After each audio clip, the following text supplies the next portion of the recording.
all the teachers, mentors, and parents, and about what's called our co-evaluation. And then they rank and rate the different, how they feel their kids have improved. And yes, we come up with that. And all the teachers in the schools and all the mentors get that. Thank you. Does the council have any more questions for the group? Thank you. We'll see you next month. Thank you. Thank you. Next organization is Catch a Ride.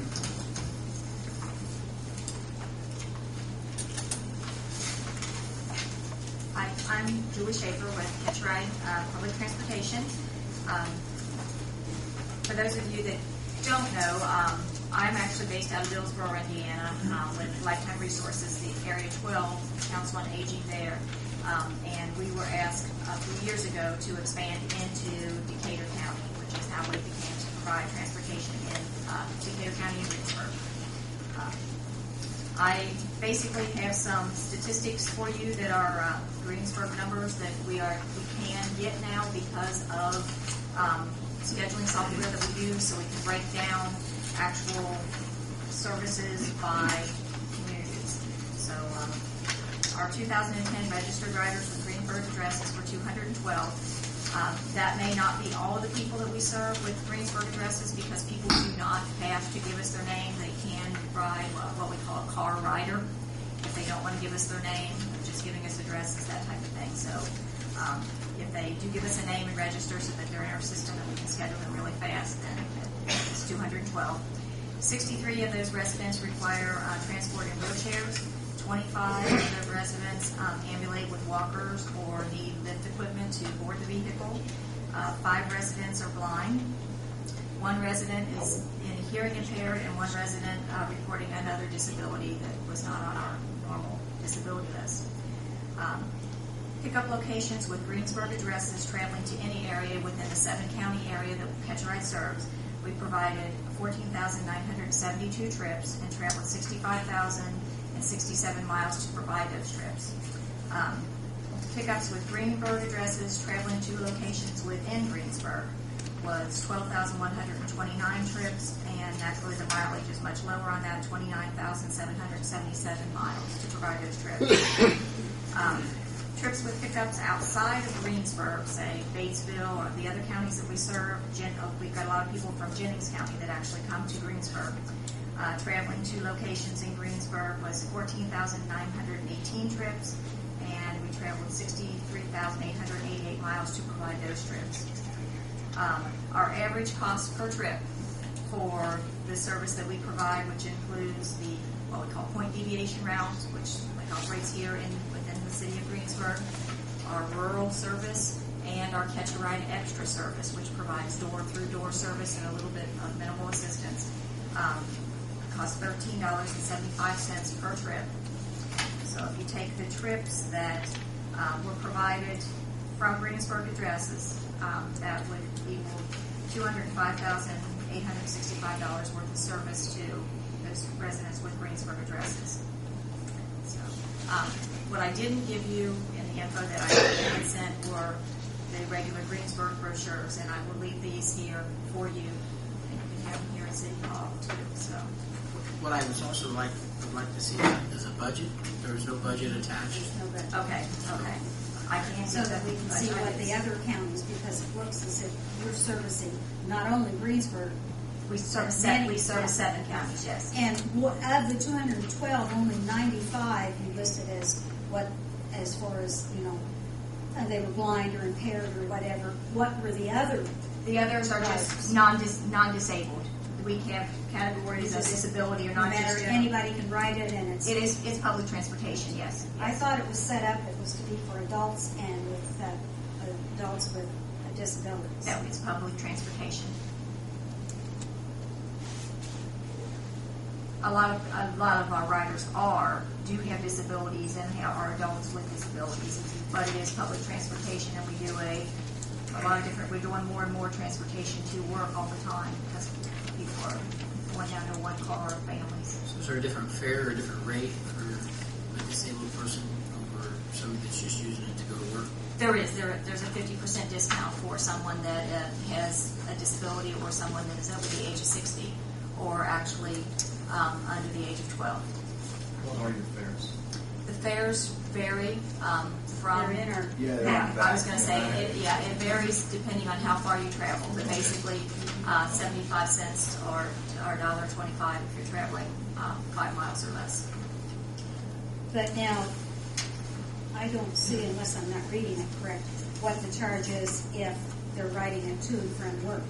It's the same. It's the public same, transportation. so It's for not- any. It's any so purpose. we're not, okay. Yeah, it's so any it's purpose. not as it says just for older and disabled. And I'd like where is that? Well, You're it's saying in here, yes. I'll find it in a minute for you, but that's where I was reading it, but what it was set up for. Catch a Ride Extra is the service. The Catch a Ride Extra service. That's what you're speaking about. That is a fairly new service. We just added that last year. You do have to have an assessment, and you do have to be qualified to use that service. But that is, we're providing additional assistance for those people. The door through door, carrying some packages, that kind of thing. That's the Catch a Ride Extra service. You will get us a budget before our Monday meeting? Yes, I can. I can email that to Janet and get it to you. If we could, we'd also like to have the questions answered. Oh, I'm sorry. I thought I had answered it. Okay. There must have been some other pages that I didn't see that she emailed me, I guess. And last year, council, on your sheet, it doesn't show a Catch a Ride receiving any funds, but I believe they did receive $5,000 Yes. last year. And I think John got confused because it doesn't go under Catch a Ride, 4,000.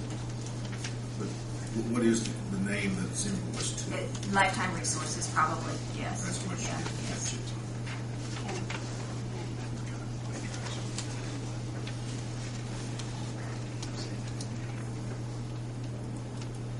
Are there any regular routes to Catch a Ride? That's what.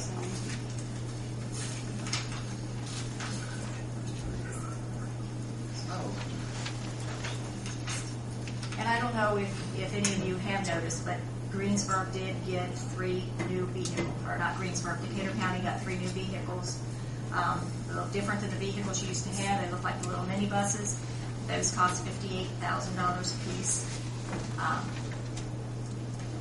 And I came, Lifetime Resources Catch a Ride came up with all the funding, the grants for those vehicles, just as we do for SERPIC. Our grantee is Southeastern Indiana Regional Planning Commission. Helps, I'll say sponsor grants. They're a pass-through for our grant. I write the grant. Their board approves the grant. But Another question, if the city or county wanted to have a representative on the board, how would that be permitted, or would it be? yes, it definitely would be permitted, yes.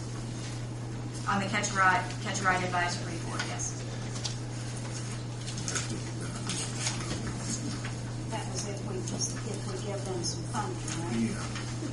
That's what we get the person, because right now there's no one in Greensburg, any of it.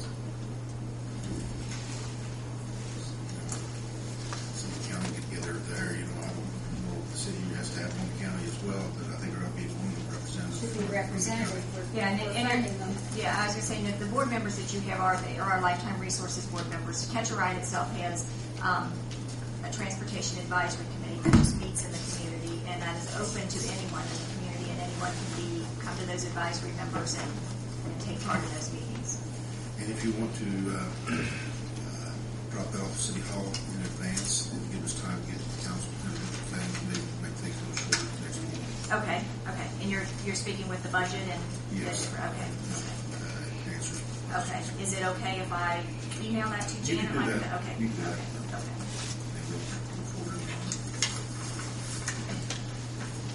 Anything else, council? Ms. Schaefer? Thank you. See you next meeting. Before that, with information.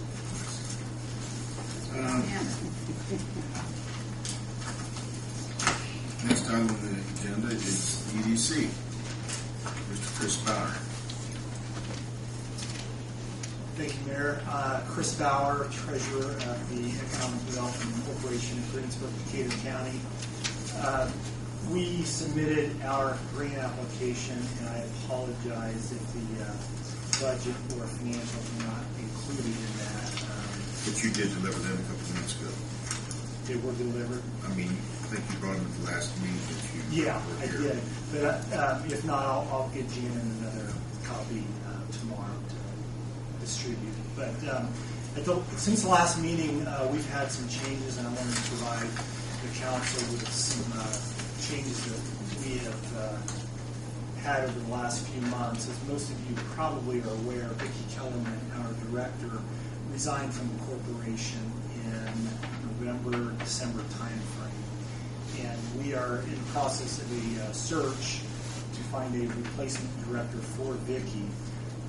We are happy to report that we've received in excess of 50 resumes for the EDC position.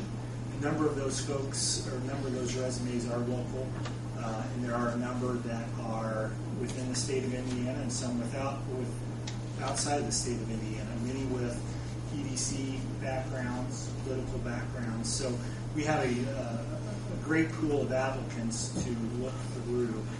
The search committee met last Friday and have narrowed down the applicants down to 10 resumes. We're meeting again tomorrow, and we'll be narrowing it down further to 5 applicants, in which we will call in over the next couple of weeks for interviews. In addition to a replacement director, we have utilized the help of Bob Cupp, former superintendent of Decatur County Schools.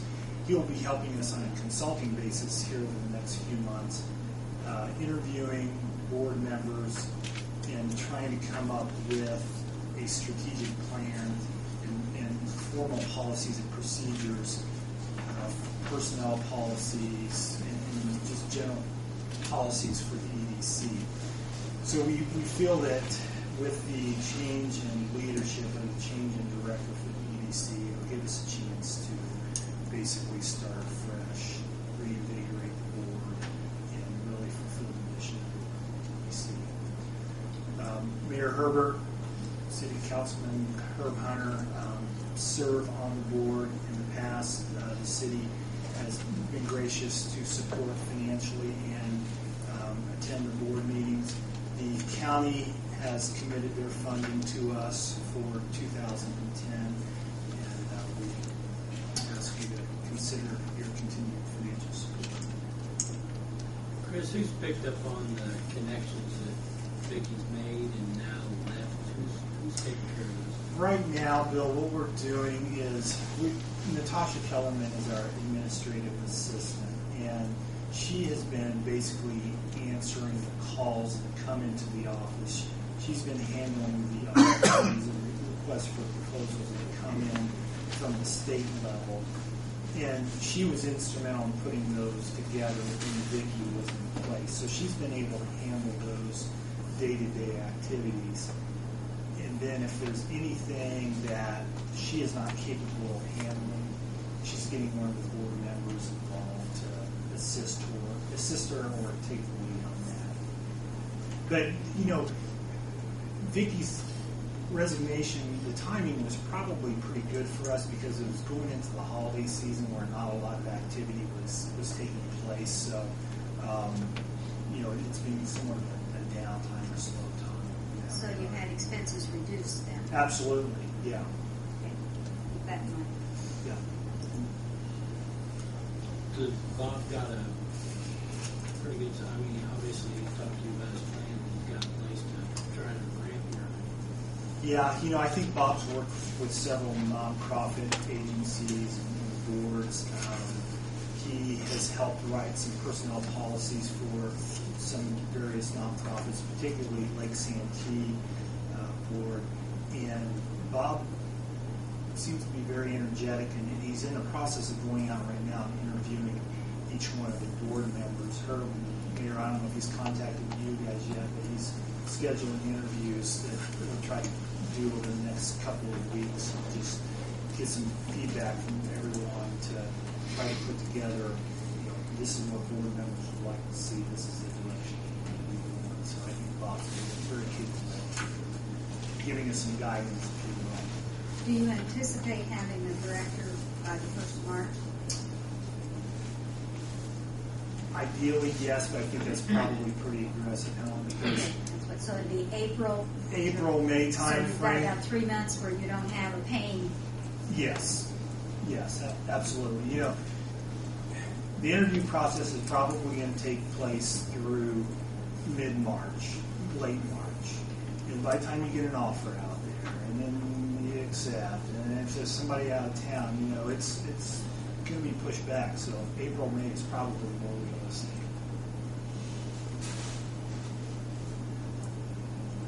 Does she work a lot with our small businesses? A lot, you know, I don't know how you quantify a lot, but I would say. Because there were some loan funds and so forth that should have been working with small businesses. Yeah, absolutely. And we depleted that loan fund. There was a $200,000 grant that came in, and all of those monies have been loaned out. And the idea behind that is that as those loan payments come back to the EDC, they'll eventually be utilized to loan out to other small businesses. The other thing, and related to that, we're also trying to work with the Chamber of Commerce and really try to not let any company, regardless of their size, fall through the cracks. The mayor has used an example of Rural King coming to town, and is it a chamber or is it an EDC type company? And you know, everybody was kind of pointing fingers. Well, you should have done that one, or you should have taken care of that. And so we're trying to align our boards, and we've had some initial discussions on bringing the two groups together under one roof and working more closely together, so those small businesses or those retail companies that kind of have a commercial flavor to them are not involved. In your budget, you have an item that says other income, and it's $20,000. We What had is an- that source around? We had an auto expo this year. Okay, that's what it was from that? That well, was income from that? during 2010, we received income from the auto expo. We intend to do a similar function So in this will be 2011. change Yes. after that. Yes.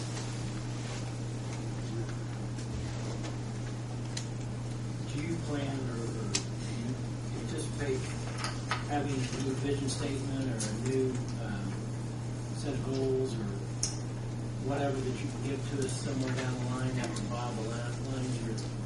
I would say new set of goals, yes, but I don't believe that we're probably going to change our mission or vision statement. But I would say that we'll have kind of a path, if you will, of goals that we want to attain. And you know, that's not going to be next month. It's probably going to be a few months down the road. Make sure that we have it. And Bill, other things we're working on that we never had before is a legitimate job description for that position, evaluations, and has some targets and goals for that individual. More oversight, more accountability from the board overseeing the director. And you know, when you discuss small businesses, you're about down to all of Greensburg being small businesses with the exception of a few companies, about a handful. And they keep leaving, jobs keep leaving. And let me give you a good example here. In the year 2009, we received $389,000 in edit monies. In 2010, we received $245,000. So the reports that you read, you know, unemployment's getting better, that's not true. More people are dropping off the books, because this tells the story right here. Sure.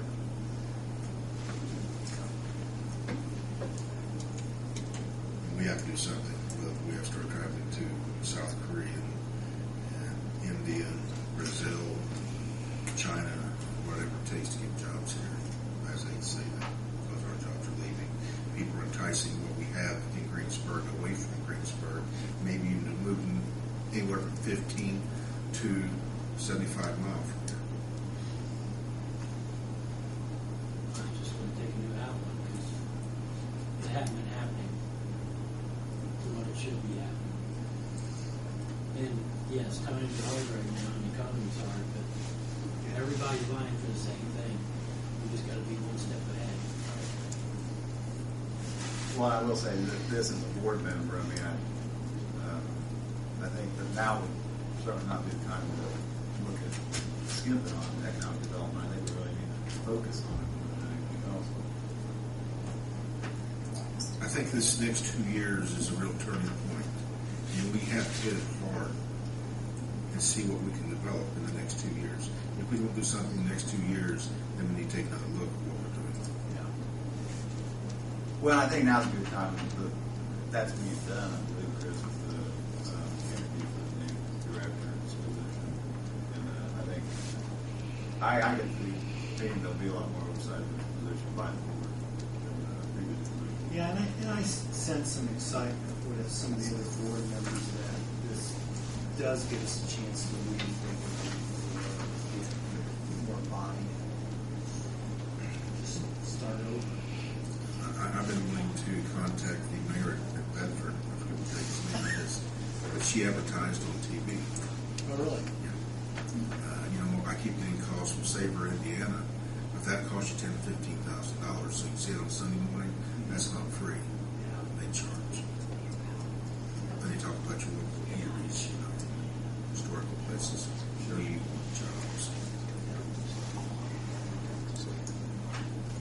Anything else, board? See you next month. All right, thank you, Chris. Thank you. Thanks. Next on the agenda is Greensburg Learning Center. Mr. Jim Cummings.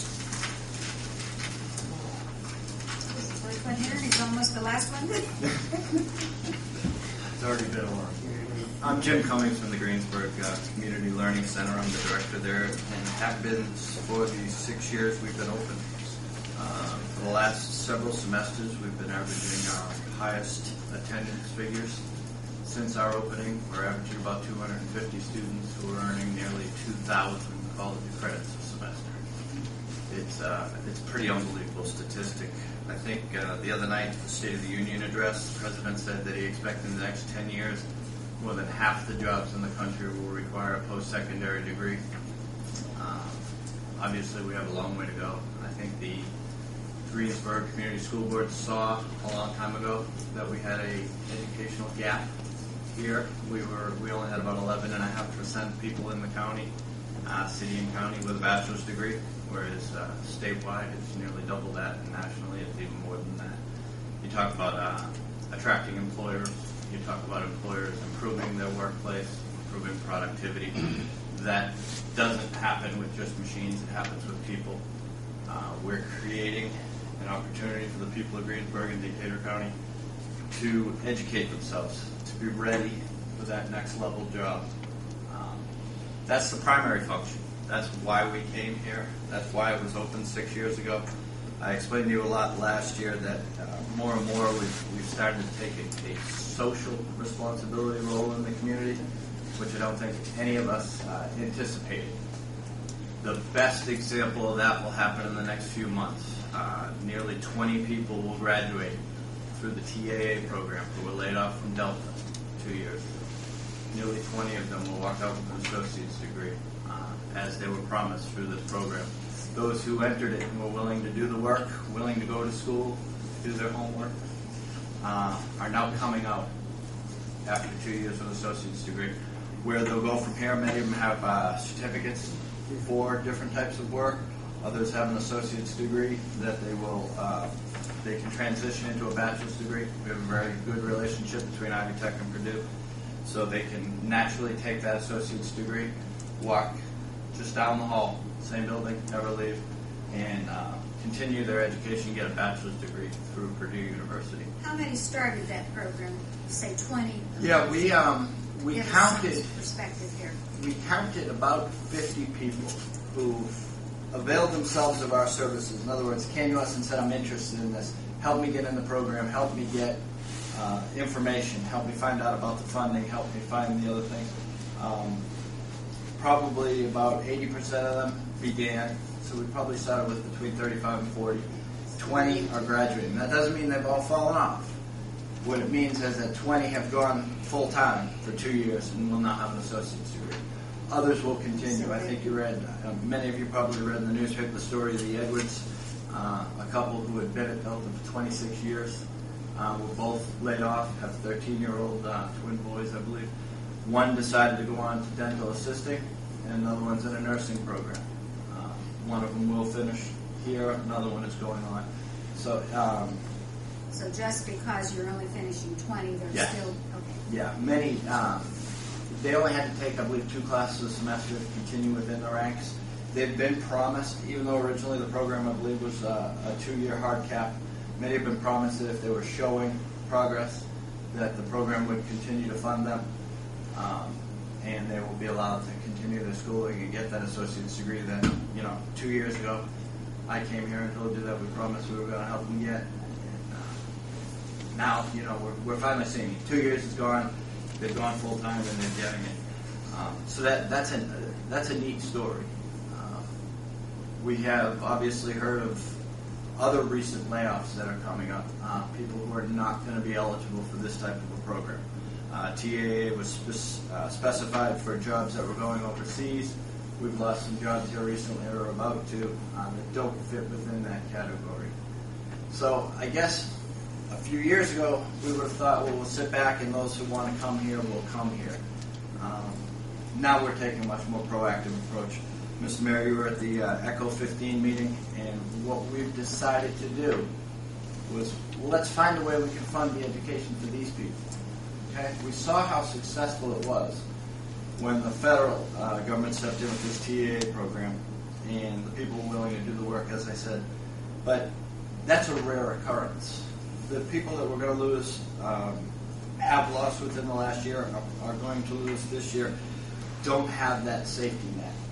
So we are trying to get the word out that the FAFSA, which is the free application for student assistance, we've tweaked it a little bit, and now we want to call it financial assistance for struggling adults. FAFSA isn't just for 18-year-old kids. Adults can get out there and find out what the state has to offer them, what the federal government has to offer them, what Ivy Tech and Purdue will offer them based on their current financial situation, projected financial situation in many cases. So what we're doing is taking upon ourselves to do a little bit of a media blitz, and on February 18th we're going to hold a meeting at the Learning Center where we're encouraging adults to come in, learn how to fill out a FAFSA, learn what it's worth, why they would fill it out. Maybe they're not thinking of going to school, but if they want to in the next year, they need this FAFSA filled out. Otherwise, they're forsaking any grant money, Pell Grant money that they could receive through the state, through the federal government, or through the institutions. So I think that's one of the things that I think none of us expected we'd be doing. How do you plan on getting that information out to get those people in? Because you don't have any show that you're having any advertising dollars. No, we haven't used advertising in the past. We haven't in the past 2 years. When we had our Office of Community and Rural Affairs money come in, we were able to do some advertising. We are working in conjunction with ECHO 15, who has some money. We're hoping to work through the radio, through the television station, through hopefully myself getting on the radio and talking to the newspaper and getting some stories out there. We're working with the principals at the company so they can get in touch with their outgoing employees, let them know that this opportunity is there. This program is it's a very short time frame we're working on. So hopefully this will be the first of many years that we do it. We're essentially need to put it all together within a month this year because of state guidelines for funding education. But it's going to be a great start. It's going to be a way that we continue to tell adults that the Learning Center is there for them. Our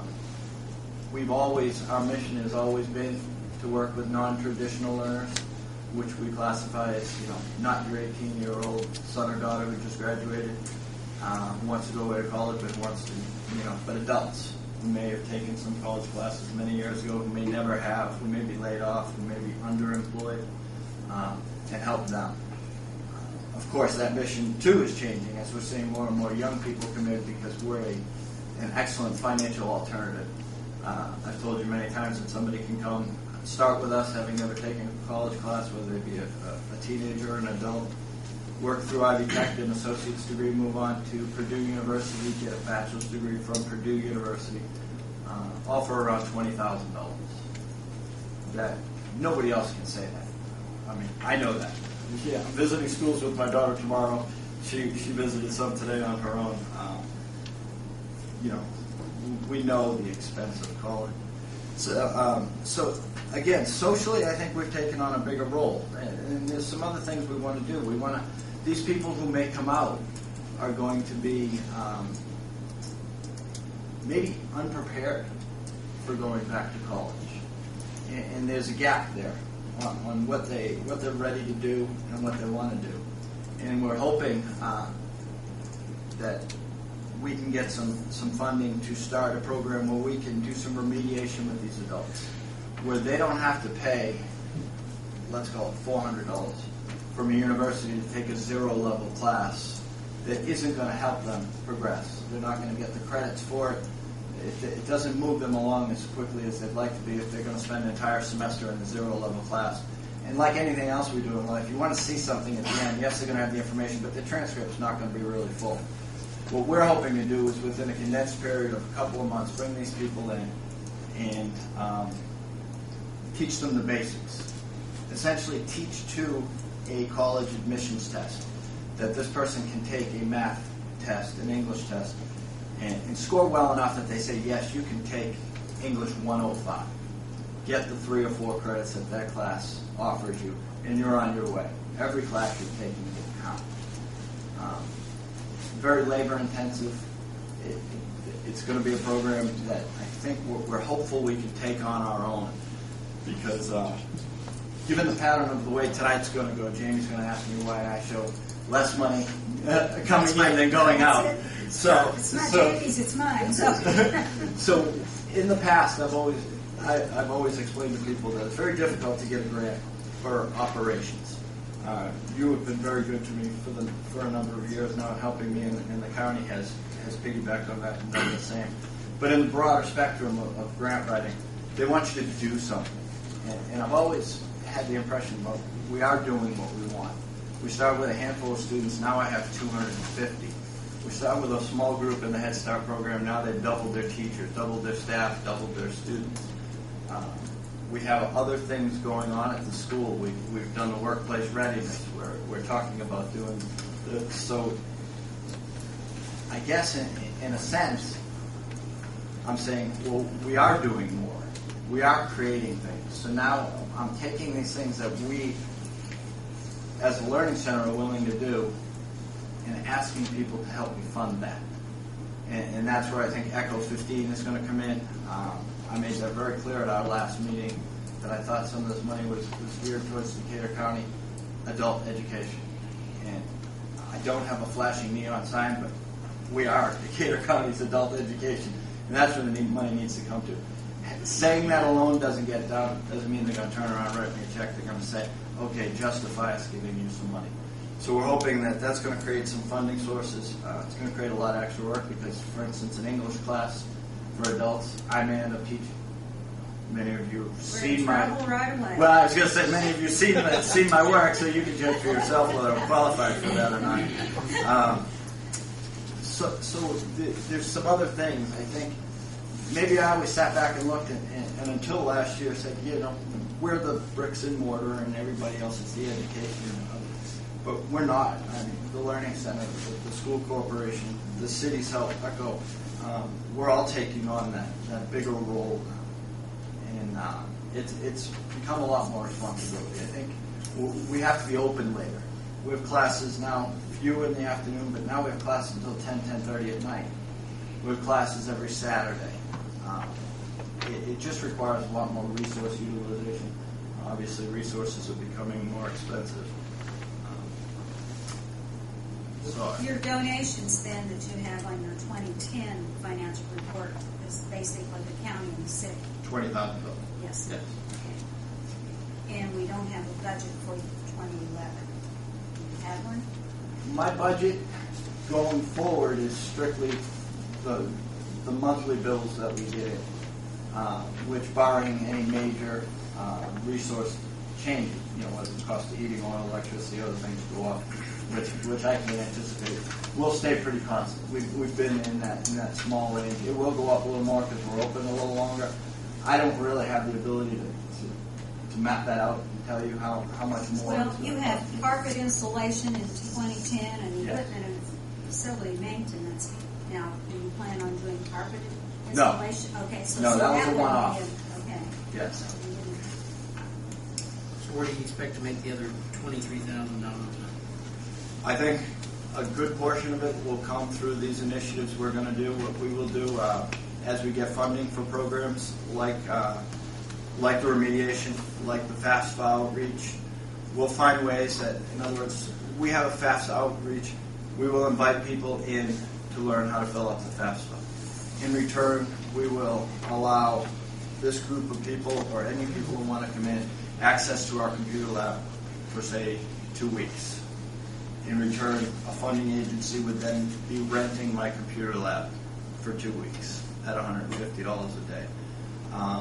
This adult remediation, they will, on a person, and I haven't presented this yet, it will be presented at the next ECHO 15 meeting. We'll figure out a way that we can fund that, whether, again, that will require rental of the computer labs, it will require rental of a regular classroom, it will require some preliminary meetings, all that I can charge rent for. The instruction we'll be able to charge for. So I think, again, we're putting more and more on the plate, and everybody has to remember I'm still the only person that works there. we have a custodian, so we're accepting more and more responsibility. But what we're doing, and again, the mayor heard me say this at the last meeting, is that we need to hold people, again, a little more accountable. I think in the beginning the universities came in, and they do a great job of what they do, but they have to remember that they can come in and do the things with us, but we have to be a partner with them when they write their grants, that we have to be included. So I think just in every new thing we offer, there's going to have to be some comeback to it. There's going to have to be a little payback to us because things are getting expensive. We're working more and more hours to do the same things because not only has my number of students doubled, but now we've done the workplace readiness, we're going to do the FAFSA, we're going to do the remediation. We've done all these other things that are being asked of us and working with Work One and other people, that everything we do is going to have a little bit of a price tag attached to it. And I think once people get used to that and realize that, and that's also going to be me being a little more strict when organizations call and want to rent out the facilities, that I think they've heard me cry enough now that they know. People call up, and now the first thing they tell me, because we'll say, I know you need money, Jim, so I'm not going to ask you this time. So I think the message is out there. There's some opportunities, and nobody's going to give us the money, but I think if we continue to create some programs, continue to create some outreach and some awareness, that we'll be able to get some funding for that. So the rent of the facility is only comes from someone who comes in, a company or whatever, and rents? Yeah. Okay. It's I not have the university. No. There's, if you look on there, there's two different kinds. Can I look back for a second? It just says rent a facility. There's only We one. just have one. It just says rent facility. That's you for receipts, just one. Okay. So you need to break that down for Yeah, us. what this is I have recurring rent from universities Okay. that would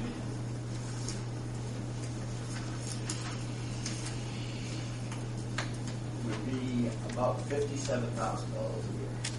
The other 6,000 comes from Various organizations yes, or whatever. That who want to come in and rent the facility for a meeting. But I can count on close to $60,000 a year. Now, again, we may run into some situations as these schools are having their budgets strapped, whether it be by the state or whoever else, and they've already started approaching me, telling me, don't be surprised if I come to you and say we're going to have less resource utilization, that we might give up a classroom, we might give up a meeting room, we might give up office space, and in return they're going to ask us to charge them less. I've been approached by one school who I believe that's imminent, as well as other schools are saying that we have to make sure that even though we've doubled and tripled the number of students we have to continue to have our student population rise in order for us to be fiscally viable for them. So not only will our outreach help more people, it will bring in more people to the universities, who in turn can continue to pay me the money that we've contracted with them, and eventually more as they bring in more programs. So we'll be helping more people, bringing in more people. In turn, they'll have more students. Hopefully that will create some more money. How many of these people, Jim, have you seen that graduate out of here, stay here? I think all. What percentage? I think all.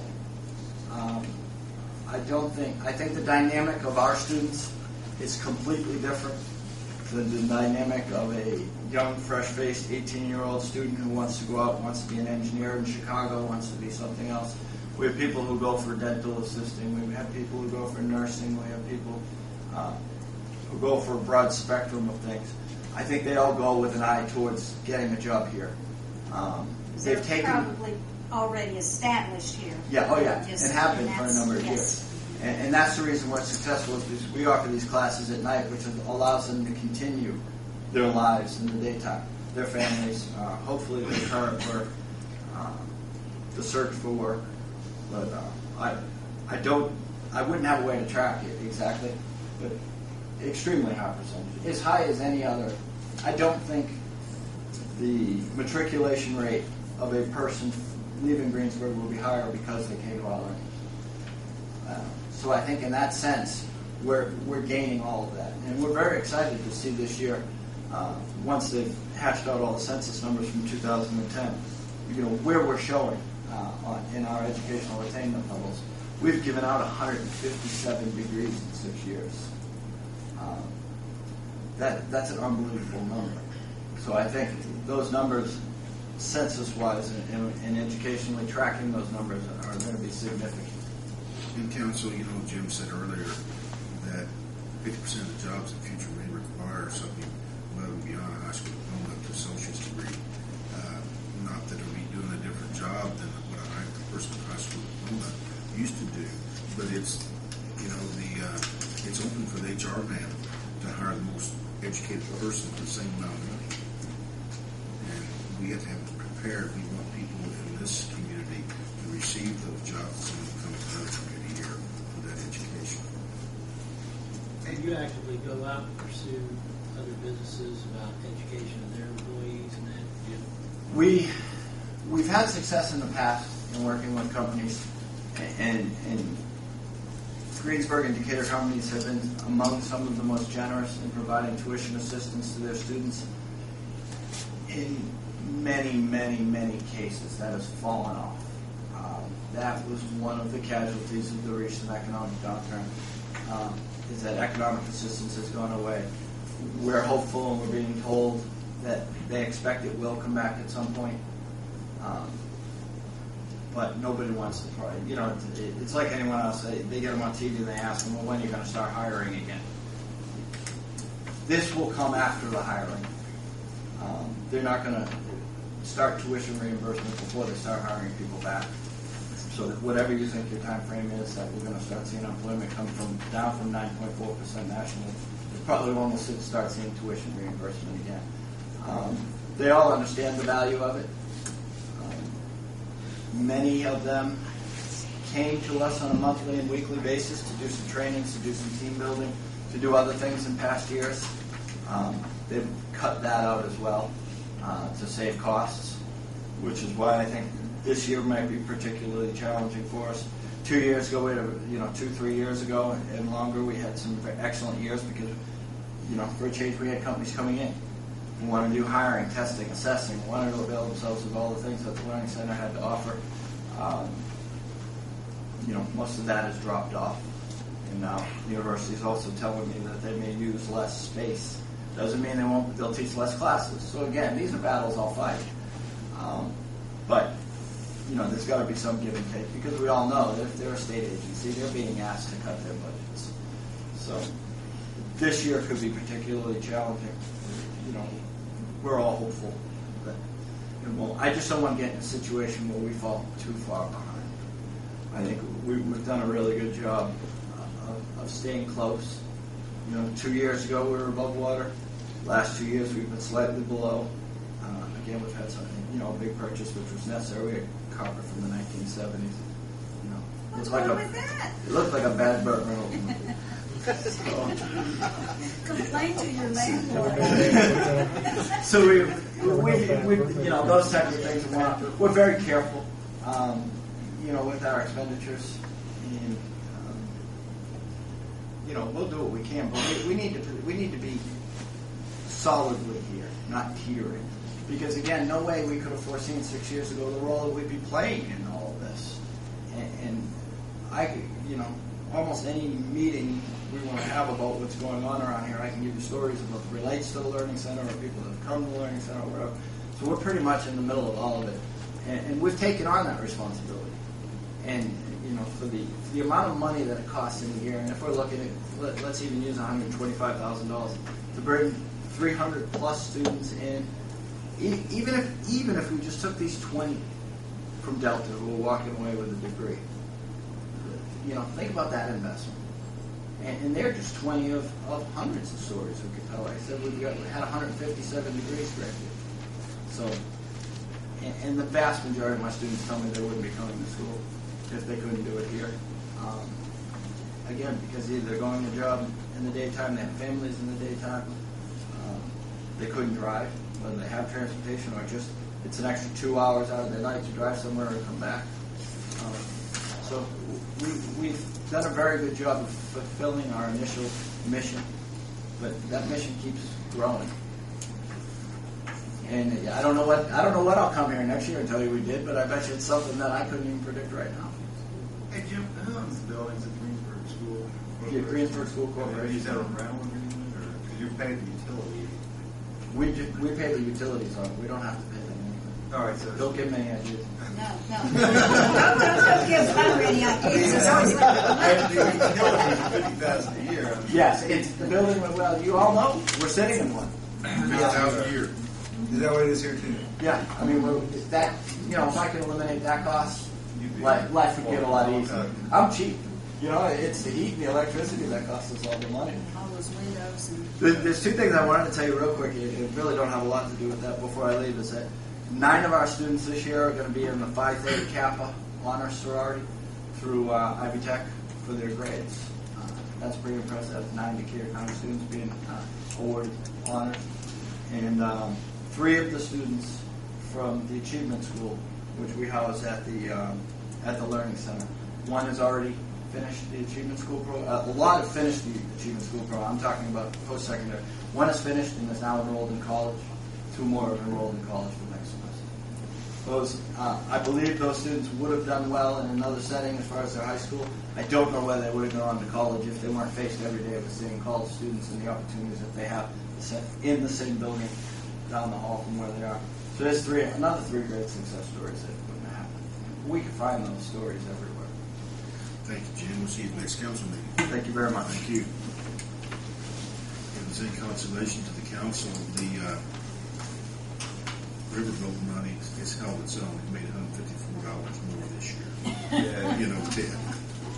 64,000. Main Street Group.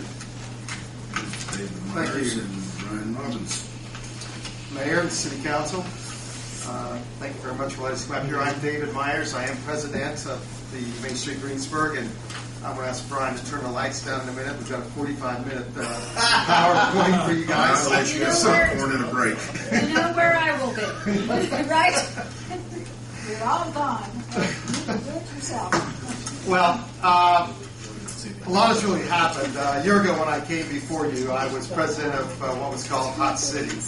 And since that time, we have now merged with the other group, downtown group called the DGDC. It's about time. Yes, it was. And Mayor, you were very instrumental in seeing that was done. And we worked very hard at that for a while. And very, very proud of it. We had wonderful cooperation coordination between both organizations to bring that about, and it's something that we're all very proud of. There were 4 members from each organization were put on the Main Street board. There's great representation. We work very, very well together, and we will accomplish a lot in the future. We always in the past, even as Hot City, we've always come before you and made a presentation with an annual report, and that's what Brian has handed to you. And we think it's important that we share with you what we have done, what our goals are, what goals we had in 2010, and were those achieved, and then again in 2011, the goals that we hope to achieve. I'd like to ask Brian to come up and address all the activities that we've done and the things that we've done for the city of Greensburg. Brian, if you would, please. Well, I won't go through each and every one because you have it there. Essentially, the way the annual report is organized is that it's under the four main pillars of the Main Street philosophy, being organization, promotion, design, and economic restructuring. I've taken what we declared our goals to be last year and how we met them through 2010. And then the last page is, or the second to last page is our goals for 2011. Just some highlights of last year from the organization standpoint, as David alluded to previously. We are now Main Street Greensburg, but also with that, we've established the Elmer Taylor Foundation, which is benefits any sort of grants. In many cases, the city's going for, you get extra points when you get funding from a foundation, so that in the long run not only will be a financial supporter for development downtown, but it will be a bonus and an asset to us when we do search for funds. So that's a really exciting development there as far as the reorganization of our group. In addition, we've kind of revamped our committees, our promotion committee, our design committee, added some new faces. We look to expand our board in the next few months to include, again, new faces, folks that have ties to downtown, particularly, all due respect to the greatest generation. We're going for the younger folks now to try to get them on board. Dave's been there too long. So we have a promising future ahead of us, I believe. From the promotion standpoint, some of the big highlights of the farmers market that we have each year. This is this will be the fifth year for the farmers market. We set records this year.